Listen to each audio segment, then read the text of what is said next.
have to tell you guys about my ghost experience at Disneyland. If you guys don't know me, I'm a psychic medium and spirits coming to me is just a daily thing. So this happened on the Pirates of the Caribbean ride, and I was with my boyfriend, and I noticed that there was this young boy that kind of sat next to me, and it was a spirit or an entity, and he was making me really uncomfortable. So I scooted over towards Drew, and he looked at me. He's like, "What's wrong?" And he knows that I do have these gifts, so he like knew something was wrong.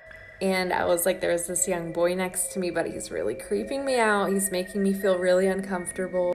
He had like black hair and his eyes were so dark. Like I couldn't tell, but they looked like they were just pure black. And Pirates of the Caribbean is known to be actually haunted. I believe they used like a real skeleton on it. And then a lot of people have spread their kids' ashes on that ride because it was their favorite ride. They've done it on like all sorts of rides. Please don't do that. They vacuum up the ashes, they dispose of them. And there are a lot of lost spirits at Disneyland. I'm not sure if that's why or what. Just isn't a good idea. Don't do it. But after I told Drew about this boy that's sitting next to me, he yelled at him and he was like, "You need to leave, like get away." Like that's basically how you're supposed to tell them to leave you alone.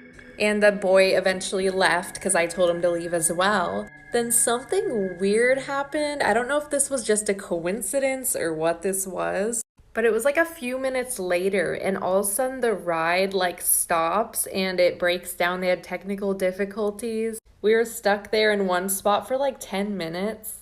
It was just really weird, that whole situation. I do have a full video on YouTube. I explain that as well as other hauntings in the park and other ghosts that came to me that day. So make sure you guys check it out on my YouTube channel if you want to see some more spooky shiz.